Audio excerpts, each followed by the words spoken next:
Dali. Yun. Ano problema bala? Yun. Hindi pa rin.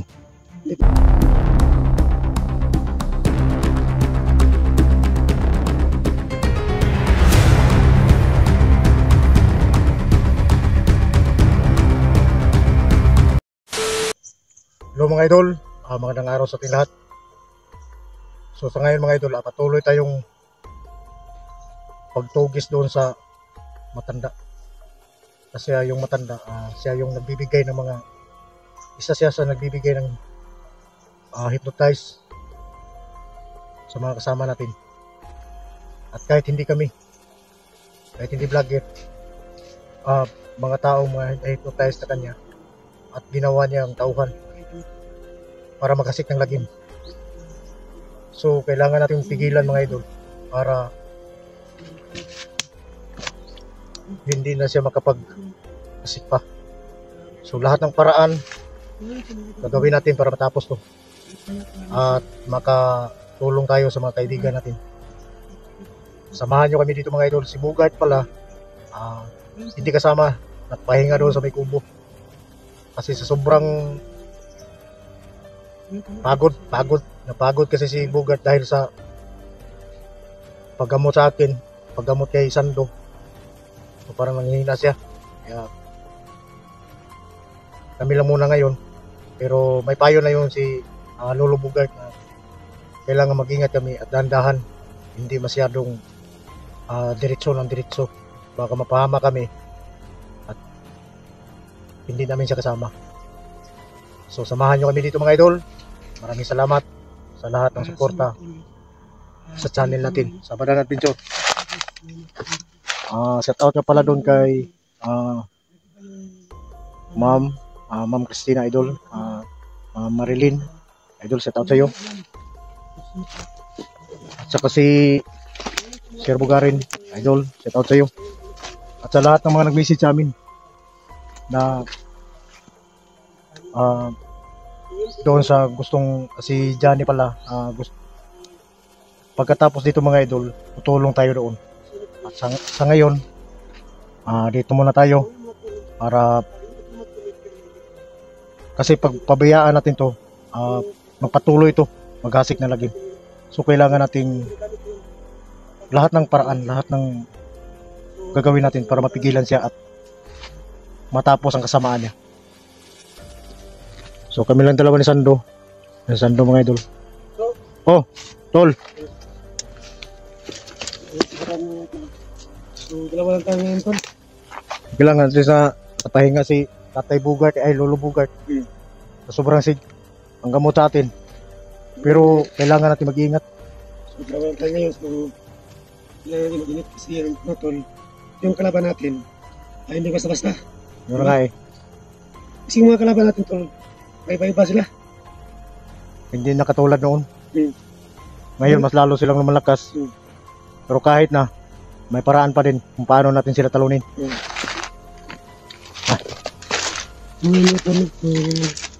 Alam ko na kami ng Badan. Hinanda mo na ba yung agimat mo? Oo. So ganito tol, hindi ko sabi sa'yo tol, yung agimat ko na ito, ayok tol, nagaling ko kay Chairman Dirigma, yung bata ba? Oh, yung bata oh. Yung bata na palagi mong niligtas. Yung kalaban natin noon. Buti nagamit mo yung agimat niya. Binigyan niya ako tol. So kapon, hindi ko siya sinabi yung isang araw na ginamit ko yung agimat ng bata na binigay sa akin, ni Chairman Dirigma. Oo.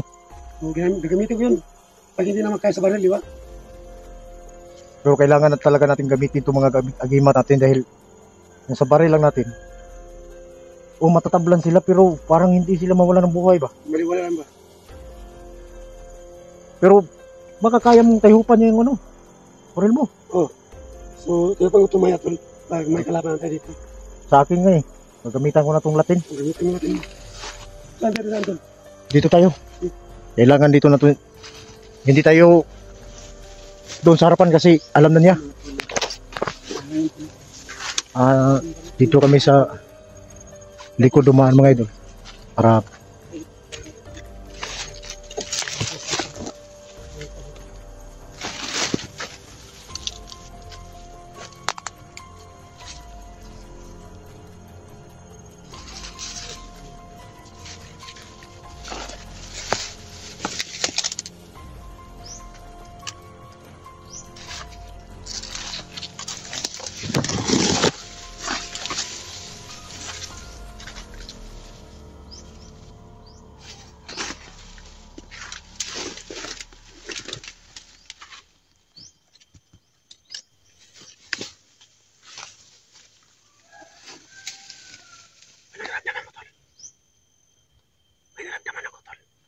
Parehas tayo.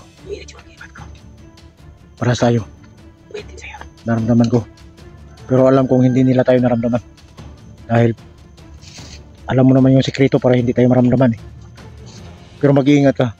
Nakikita kong mas malakas sila sa atin. Kailangan natin mapigilan.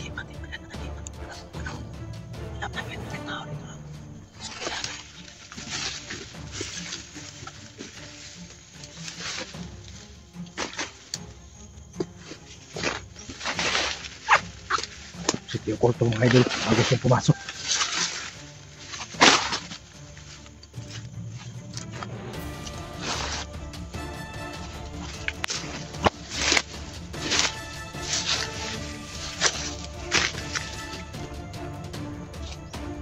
Ito.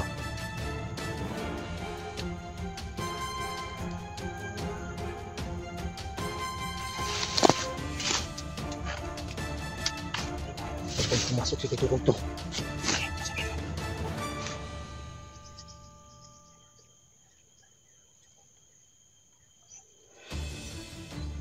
Ah! Ah!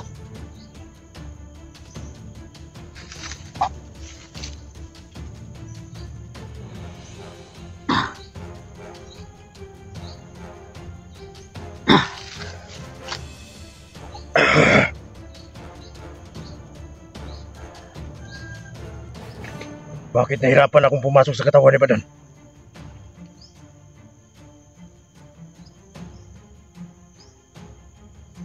Dahil ba sa binigay sa matanda? Ni Lolo Bugart? Nahirapan ako pagpasok sa katawan ni Badan. Pero hindi na problema yun. Dahil sa papasok na ako, gusto ko ako tumapos sa matanda.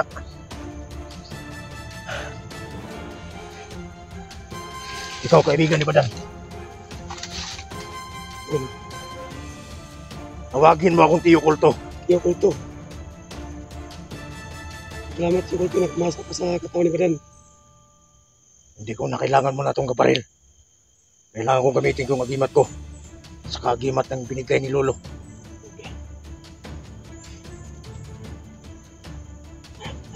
Sige, dito ko lang ilagay.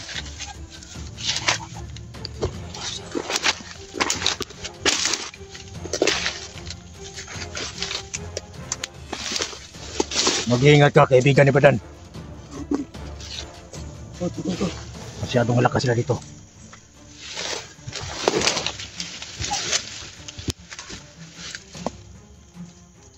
Yan ang hihintay natin.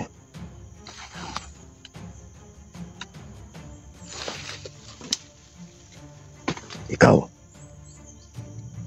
ikutan mo. Sige na. Kailangan hindi sila magtatagal dito sa mundo.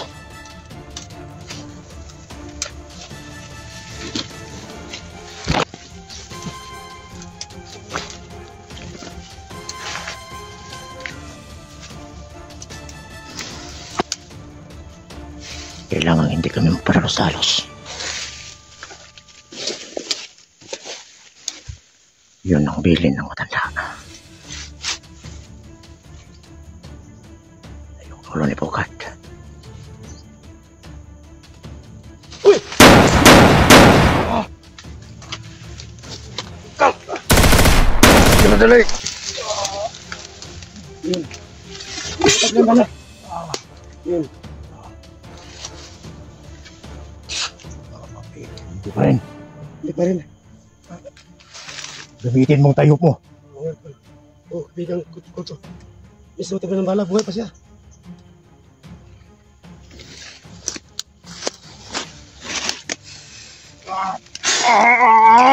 Diyan ang panapo sa kanya.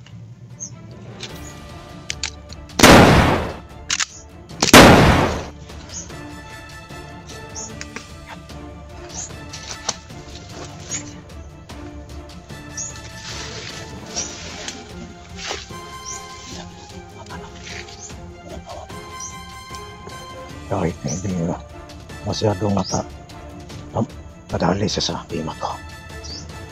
Pero may kahinaan din sila. Ano ba ng kaibigan sa kulto? Doon tayo sa unahan. Anong sa kulto? Anong plano mo? So, iwalay mo tayo? Yun ang magandang paraan. Anong paraan? Pero huwag ka lang hindi lang tayo masyadong maglagyo. Oo. Alam mo naman, baka malagay ka sa langanin, hindi ako makatulong sa'yo. Oo. So dito lang ako sa paligid. So ganito. Ito po yung ano natin. Kung magkikita tayo, yung ano natin, yung sinyas, ganun lang. Okay sa'yo? Takla. Takla. Yung takla ba? Tatakla ako, tatakla ka. Maka ikaw na. Kasi parang mahirapan to si Padan eh. Ano lang? Sit. Ano? Pwede yun. Para hindi sa ano ba? Kung isigaw ako, baka marinig ng kalaban. So yung ano natin, sinyas, ano lang, sit lang. Sige. Ano? So, ingat ka. Kaibigan sa kulto. Sige, ako na bahala dito. Sige.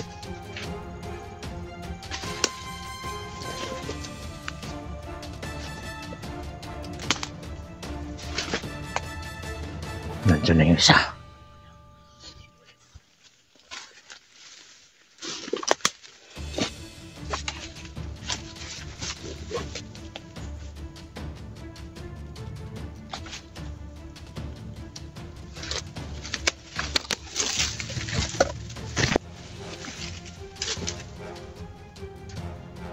Kailangan kong gamitin po kung kapangyarihan.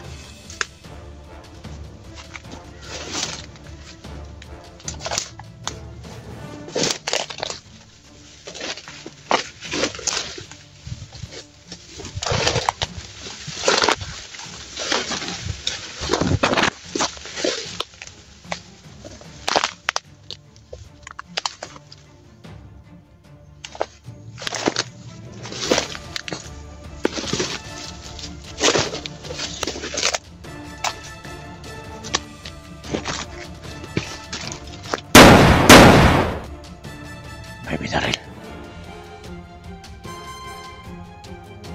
Hindi ko gagamitin mo eh.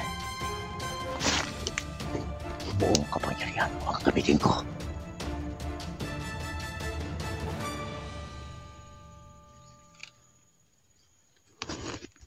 Ang bahay na matanda. Kailangan magdahan-dahan.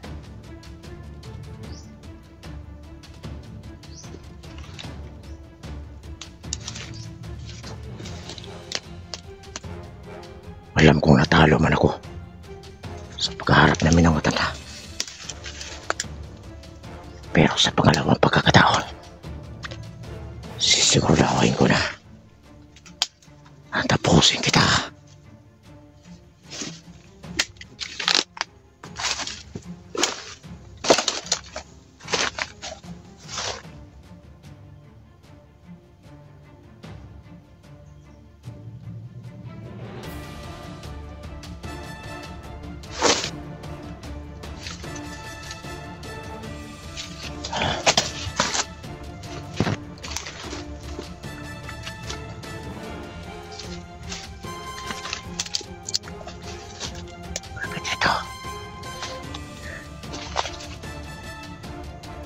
Gamitan ko ng tagulilong. Titignan ko.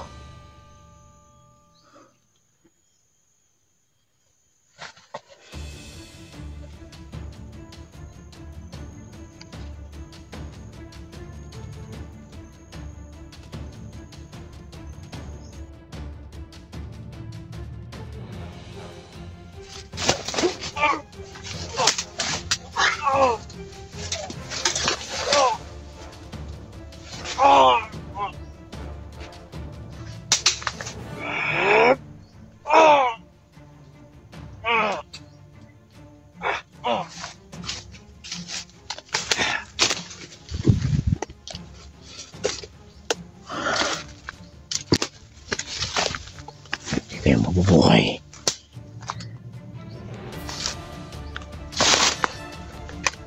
Ngayon ako dadaan.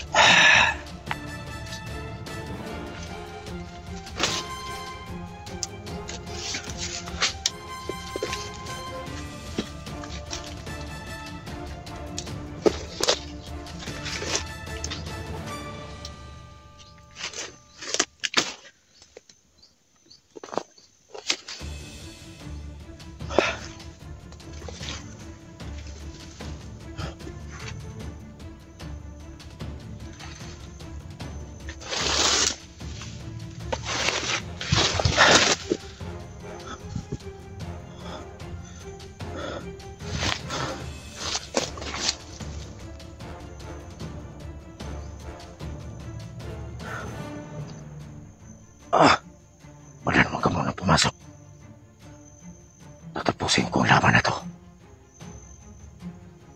Huwag kang mag-alala. Hindi ko na ipahamak ang katawan mo.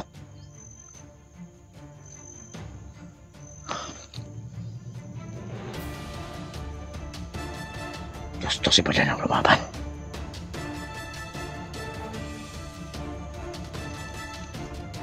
Pero ako tatapos sa kanila. Dahil malaking kasalanan. Yung matanda na yun. Sa pamilya ko. Naubos nila kami.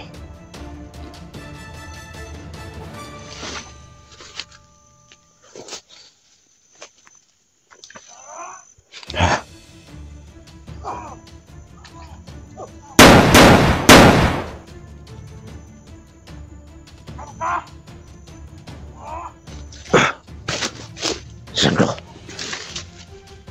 Kaibigan ni Balan.